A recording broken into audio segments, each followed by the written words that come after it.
There's only one game remaining before postseason football. The Falcons have punched their ticket and are still in play for home field advantage, while the hosting Buccaneers need a 12 days of Christmas scenario to find their way into the playoffs. First play of the game, Jameis Winston with the play fake and rolls out to the right, but is quickly flattened by Grady Jarrett for the sack, and the 10-yard loss leads to an opening drive punt. Falcons first play now, and it's the same story as Matt Ryan fakes, and he too is dropped for the sack by Shaq Barrett. But 2 plays later, third and 8, and Ryan fires quick to Austin Hooper for 15 yards across midfield. Then again, facing third down, Ryan throwing and fires to Calvin Ridley on the sideline right at the marker, but just shy. Offense stays on the field, and on 4th and inches, it's Quadriolus getting in behind his blockers and picking up 2 for the 4th down conversion. Next play, Ryan play fakes and looks to throw behind great protection, throws deep for Julio Jones, who makes the catch inside the 5 to make it 1st and goal. Then with 3rd and goal at the 4, Ryan throwing again, great protection, and Ryan is going to bail to his right, nowhere to go, tries to run it in, but Levante David knocks him out at the 2.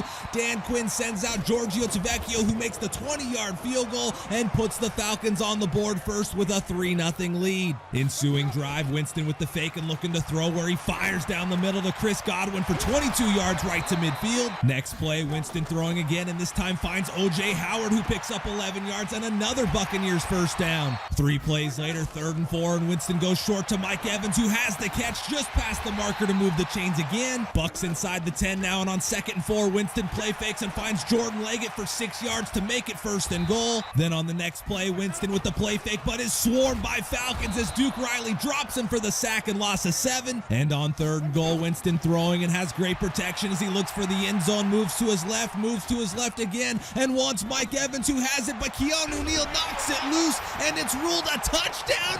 How the is that a touchdown? Mike Evans dances after a bull call, gives the Bucs a 7-3 lead. Falcons look to answer, and to end the first quarter, it's Ryan throwing and squeezing one into Calvin Ridley for 12 yards on a 1st down. Then to open the second quarter, Atlanta enters enemy territory as Brian Hill takes the give for 12 more. 3 plays later, 3rd and 1, Ryan with the play fake and wants Mohamed Sanu, but underthrows him, and Maurice Kennedy skies up to make the pick, and the Bucs will take back over at their own 14. But they quickly go 3 and out as Peyton Barber is stuffed by Deion Jones, shy of the marker, forcing a Tampa Bay punt. 5 plays into the Falcons drive, and on 3rd and 4, Ryan steps up and fires one into Julio Jones for 16 yards across midfield. Then 2 plays later, 2nd and 5, Ryan play fakes, but Levante David screams into the backfield for the sack, and that makes it 3rd and 13, where Ryan fires a screen out to Julio Jones, who throws one Buccaneer off, jukes inside another, and moves the chains with a 15-yard gain. Then after another 1st down, Ryan throwing again, tries to roll to his right before chucking it away right over a receiver, and Madden shows its immense knowledge of the rulebook, calling intentional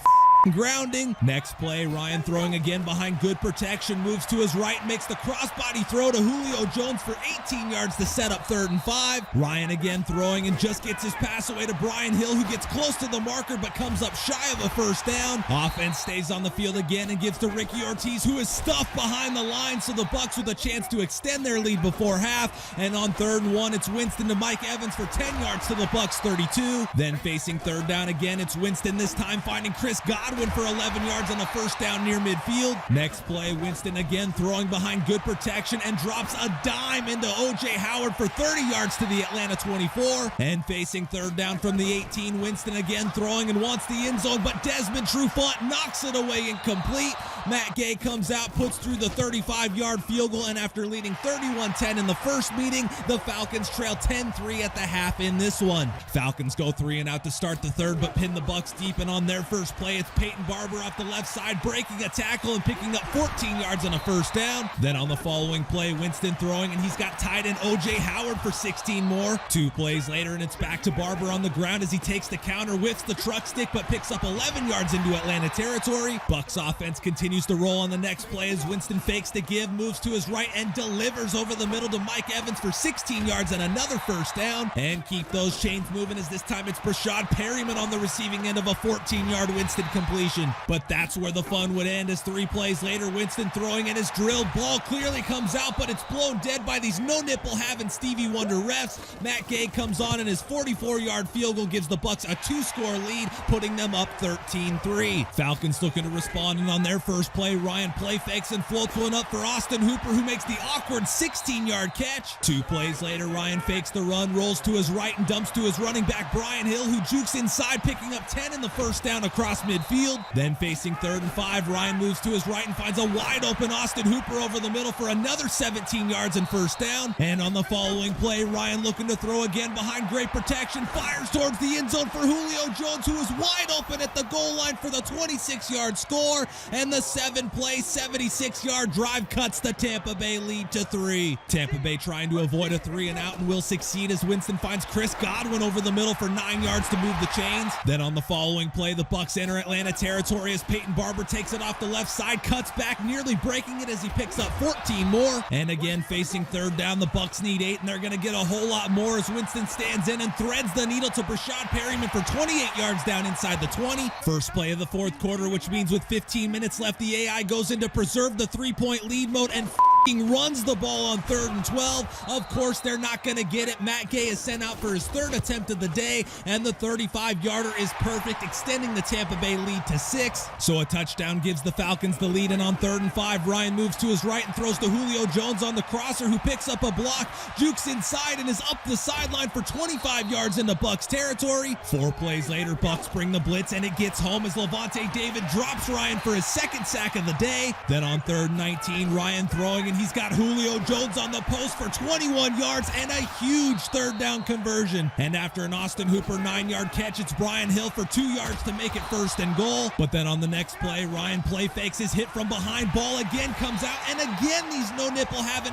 refs blow it dead. So Falcons keep possession, and on 3rd and goal, Ryan looking for the end zone, but goes short of the goal line to Calvin Ridley for 6 yards down to the 3, and that makes it 4th and goal, where the offense stays on the field, and Ryan fires quick to Brian Hill for the 3-yard score, and the Falcons are an extra point away from the lead. Giorgio Tavecchio's kick is up and good, and the Falcons lead by 1. Buccaneers only need a field goal, and 2 plays into their drive, it's Peyton Barber on the inside give for 11 yards to move the chains. Next play, and it's Barber again, this time through the air as Winston dumps to him, and he gets just shy of the 1st down marker. Then on the following play, Winston play fakes and fires to Mike Evans over the middle for 19 yards in the 1st down, as the Buccaneers now find themselves on the edge of field goal range with under 5 minutes to go. Then on the very next play, Winston goes short to Barber again, and as he's done all year, Keanu Neal lays the wood, ball comes out, Deion Jones scoops it up and brings it back near midfield, and suddenly Tampa Bay goes from potentially taking the lead to on their heels with 4:17 left in regulation. Falcons first play, Ryan throwing and goes out to Brian Hill, who has a lot of room to run and bowls through one defender and gets just shy of the marker as he's pushed backwards, and these refs only give him 5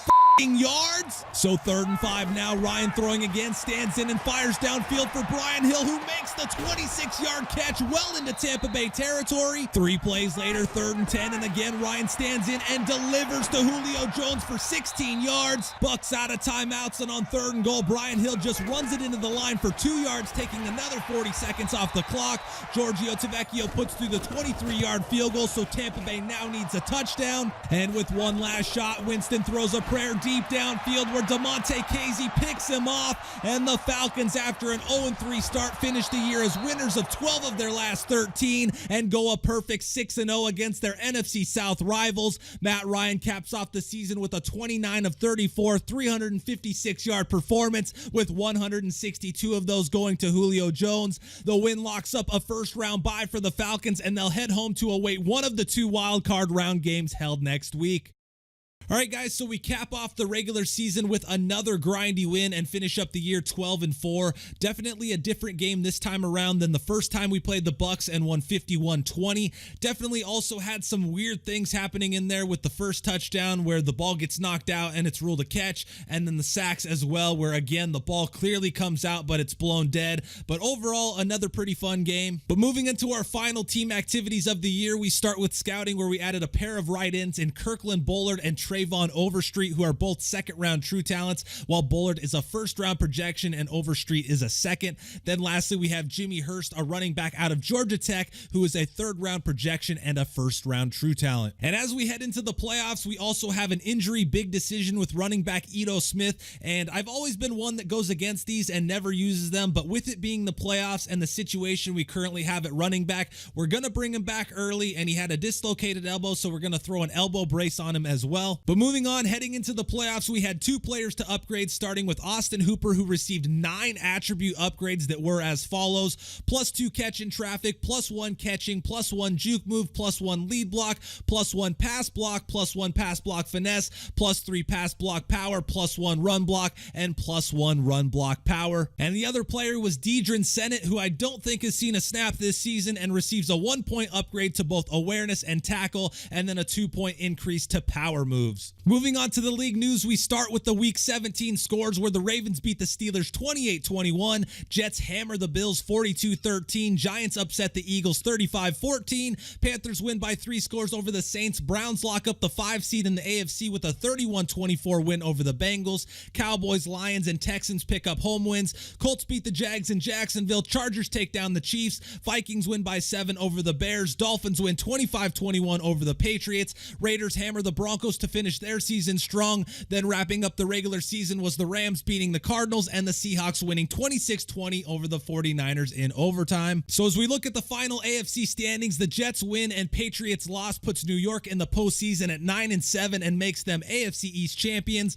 The North sends 3 teams to the playoffs in the Ravens, Browns, and Bengals, while the Steelers will pick number 2 overall. Jaguars win the pitiful AFC South at 8-8, and then out west, the Chiefs win the division for the 4th consecutive year. On the NFC side, the Cowboys win and Eagles loss makes Dallas NFC East champions. Lions finish 12-4 and run away with the NFC North. After an 0-3 start, we end up finishing 4 games ahead of the Panthers for the NFC South title. Then out west, the Rams beat the Cardinals, but it doesn't matter as the Cardinals still end up as the NFC West champions. And taking a look at the final playoff picture, on the AFC side, the Ravens and Chiefs have byes while the Jets sneak into the playoffs but still end up as the 3 seed. Jaguars are the 4 seed at 8-8 with the Browns and Bengals as the wild cards. On the NFC side, we do get a first round bye but end up with the 2 seed behind the Lions. Cowboys are the 3 and Cardinals are the 4, while the Eagles hold the first wild card and the defending NFC champion Rams get in as the 6th seed. The final AFC Offensive Player of the Week was Chargers wide receiver Keenan Allen. The 2013 third rounder becomes the only wide receiver to win Player of the Week this year, and for good reason, as he had 6 receptions for 226 yards and 3 touchdowns, as he averaged 37.7 yards per catch and had a 90-yard touchdown in the Chargers' 21-13 win over the Chiefs. Cam Newton of the Panthers is the NFC's final Offensive Player of the Week. The former number 1 overall pick was nearly perfect, completing 24 of his 27 attempts for 305 yards and 3 scores through the air. Newton also added a score on the ground as his Panthers dominated the Saints 38-17. On the defensive side, Steelers rookie linebacker Devin Bush takes home the award. Bush was in on 10 tackles, had a pass deflection, and also forced and recovered a fumble as the Steelers wrapped up a disappointing 4-12 season with a 28-21 loss to Baltimore. And then wrapping up the awards with the NFC Defensive Player of the Week, it's only fitting that we contribute to the final one of the year, as Levante David is the Week 17 recipient. David made 13 tackles and dropped Matt Ryan twice to earn the award during a 2016 loss at the hands of our Falcons. We'll have the final individual leaders in the season recap video, so we're going to go straight to the wild card round and take a look at the playoff bracket. And in the wild card round, the Bengals will head to New York to take on the Jets. Browns will head to Jacksonville to face the 8-8 Jaguars.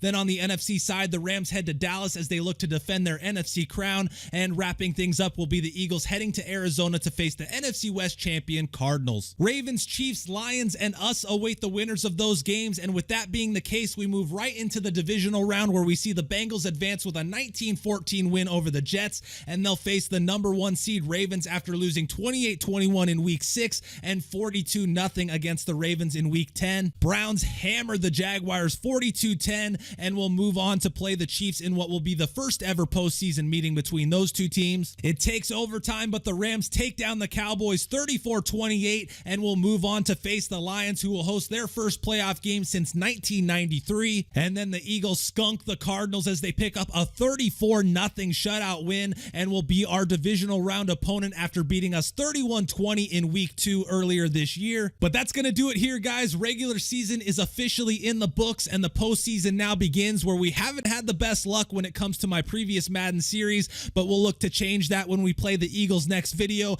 They're going to be without Alshon Jeffrey and Deshaun Jackson, but they still have a very potent offense and a very good overall team. So it's going to be a tough one, but hope you guys enjoyed the video.